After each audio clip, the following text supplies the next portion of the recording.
스무라지도 핵심정리 막 9부 시작하겠습니다. 마사 방목관리의 방목관리입니다. 이제 말을 방목지 풀어놨을 때 방목지를 어떻게 관리하냐 이런 내용입니다. 그래서 말의 방목지는 평탄한 곳이 좋고요. 너무 경사진 곳은 말이 달릴 때 사고의 위험이 있습니다. 너무 낮은 지역도 비가 오면 물이 고여서 진흙탕이 될 수 있기 때문에 좋지는 않고요. 펜스는 여러 가지가 있는데 관목 펜스 같은 경우에 방목장의 둘레에 가지와 잎이 무성한 관목을 심어서 펜스로 사용할 수 있습니다. 단점은 가을에 낙엽이 지면 구멍이 생겨서 그걸로 빠져나갈 수가 있습니다. 출입문은 말이 밀치고 나가는 습관이 생기지 않도록 안쪽으로 열리게 설치를 하고요. 대피소를 만들어서 악천후에 피신을 하고 태양이 뜨거울 경우 열사병도 예방을 하고 비를 자주 맞을 경우 피부병도 예방하는 그런 시설을 만들면 좋겠습니다. 방목장 중간이나 가장자리에 키 큰 나무가 있으면 강한 빗바람을 막아주기도 하고요. 방목지 토질은 마사토 성분이 많아서 물이 잘 빠지는 곳이 좋습니다. 말이 항상 물을 마실 수 있도록 물통이 있어야 되고요. 물통은 수시로 세척하여 청결을 유지하겠습니다.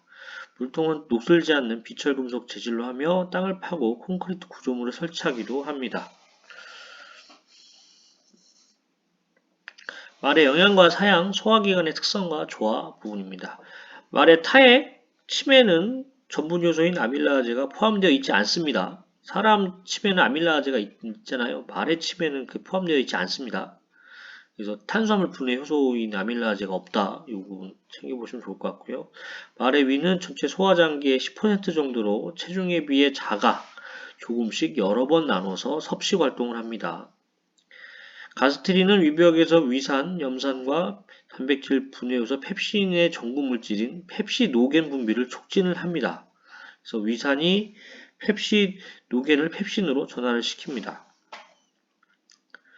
말 소장의 가장 큰 특징은 길이가 짧고 장 내용물의 통과 속도가 빠르다는 것입니다.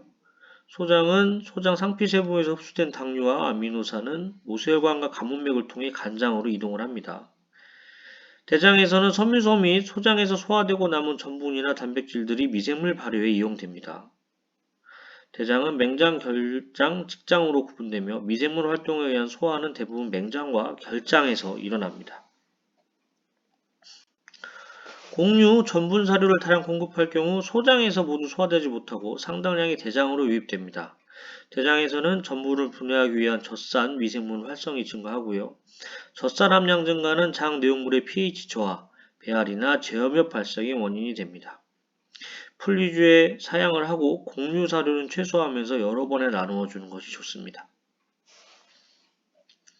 공유 사료, 말의 주사료는 풀사료지만 공유라 농우사료로 일부 부족한 영양소 및 에너지를 공급을 해야 되고요.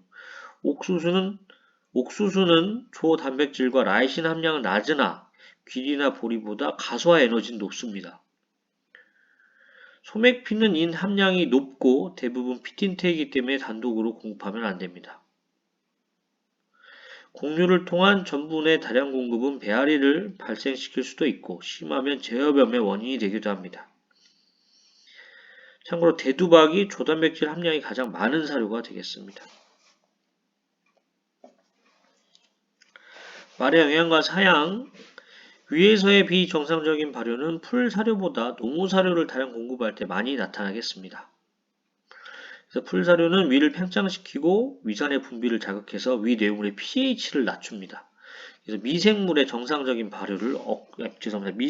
비정상적인 발효를 억제합니다. 위궤양은 농우사료를 다량 공급하는 훈련 중인 말에게 많이 나타나고요. 위에서 혈류로 흡수할 수 있는 양 이상의 가스가 생산될 경우 고창증이 발생할 수 있습니다.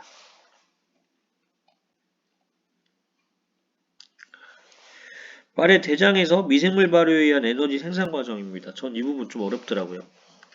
미생물은 셀룰라제를 분비하여 셀룰로스를 단당류로 분해를 하고요. 미생물은 단당류를 이용하여 혐기 발효 과정을 통해 자기 에너지를 얻습니다. 미생물 발효 과정에서 생산된 휘발성 지방산인 초산, 프로피온산, 부티르산은 초식동물이 흡수하여 에너지를 이용을 하고요. 섬유소의 미생물 발효 과정에서 생성된 휘발성 지방산은 대장에서 혈류로 흡수됩니다. 섬유소, 셀룰로스 등은 미생물이 분비하는 셀룰라제에 의해 분해되어 발효에 이행되고요. 이 미생물 발효 과정에서 생산된 휘발성 지방산, 초산, 프로피온산, 부티르산은 대장에서 혈류로 흡수됩니다. 말은 단위동물이지만 비섬유소성, 과섬유소성 탄수화물 모두에서 에너지를 얻을 수가 있습니다. 체내 지방이 지속적으로 과도하게 분해되는 과정에서 아세틸코에이가 케톤체로 전환되어 혈액에 남게 되는데, 케톤체는 산성을 띠어 혈액 산성증이 나타나는데 이를 케토시스라 합니다. 심하면 의식을 잃거나 폐사에 이르게 되겠습니다. 말의 영양과 사양, 영양소와 대사분 관련 내용입니다. 단백질은 탄소, 수소, 산소 이외에 질소, 유황이 포함됩니다. 그래서 아미노산 분해 과정에서 생산된 암모니아는 체내에 독성을 가지기 때문에 간에서 요소로 합성되어 배출됩니다. 흡수된 포도당의 일부는 간이나 근육에 글리코겐으로 저장되어 심한 운동 시에 비상에너지로 활용됩니다. 말의 영양과 사양 중에 지방 관련 내용입니다. 지방은 탄수화물이나 단백질에 비해 열량이 높습니다. 그래서 말의 주요 에너지원은 탄수화물이고, 탄수화물에서 지방을 합성할 수 있기 때문에 지방이 에너지 공급을 위한 필수 영양소는 아닙니다. 그래서 밥 많이 먹으면 살찌는 거랑 똑같은 원리죠. 사료의 지방은 지용성 비타민 A, D, E, K의 공급원이며 흡수를 용이하게 합니다. 리놀레산, 리놀렌산, 아라키돈산은 동물 체내에서 합성할 수 없기 때문에 필수 지방산으로 분류가 됩니다. 아라키돈산은 리놀레산에서 합성할 수 있기 때문에 사료에 리놀레산이 풍부하다면 아라키돈산은 필수 지방산이 아닙니다. 이 필수 지방산들은 식물이 합성할 수 있기 때문에 식물성 사료에 함유되어 있습니다. 필수 아미노산 중에서 가장 부속되기 쉬운 아미노산을 제1 제한 아미노산이라고 하고, 이게 라이신이고요. 두 번째로 부속되기 쉬운 아미노산을 제2 제한 아미노산이라고 합니다. 트레오닌이라고 합니다. 포도당의 생체 에너지 생산과 저장 과정입니다. 흡수된 포도당의 일부는 간이나 근육에 글리코겐으로 저장되어 심한 운동 시에 비상에너지로 활용을 하고요. 포도당은 각 조직으로 보내져 ATP 생산에 이용됩니다. 전부는 말이 직접 분비하는 소화 효소에 의해 소장에서 포도당으로 분해 흡수됩니다. 말의 에너지 소모량보다 탄수화물 섭취량이 많을 경우 포도당은 지방으로 전환되어 축적됩니다. 물의 주요 기능과 결핍 현상입니다. 물의 주요 기능은 체내 생화학 반응과 용매, 영양소의 소화 흡수 운동, 노폐물 배설, 체액 분비, 체온 조절 등 향상성 유지, 관절과 조직의 윤활 또는 완충, 체세포와 체형 유지, 물의 결핍 현상, 사료 섭취량 감소, 성장률 저하 등 생산성 감소, 맥박과 호흡률 증가, 체온 조절 기능 상실, 신경 과민과 근육 운동 곤란, 심한 수분 결핍 시 폐사가 일어나겠습니다.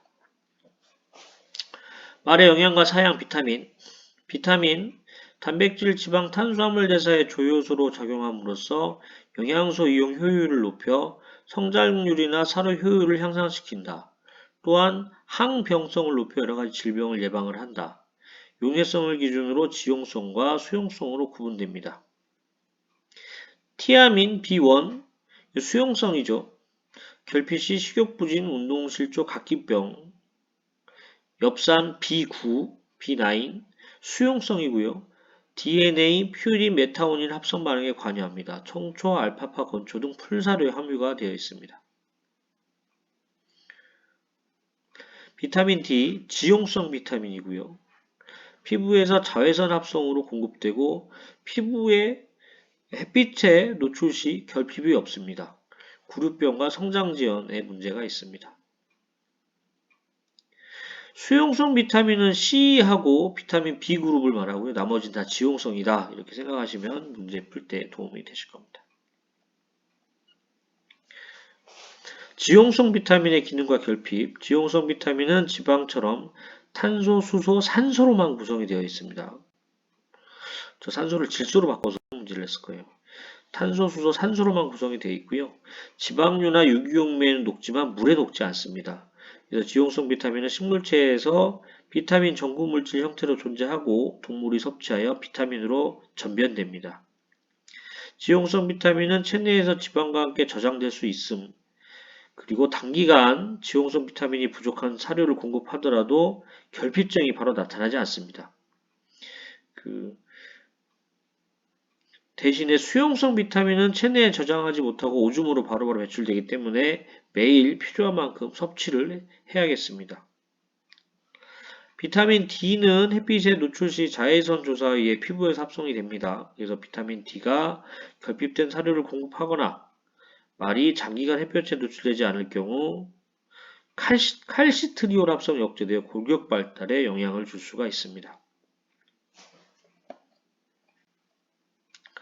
무기물의 특성은 다음 시간에 하도록 하겠습니다. 도움이 되셨다면 구독과 좋아요 부탁드립니다. 감사합니다.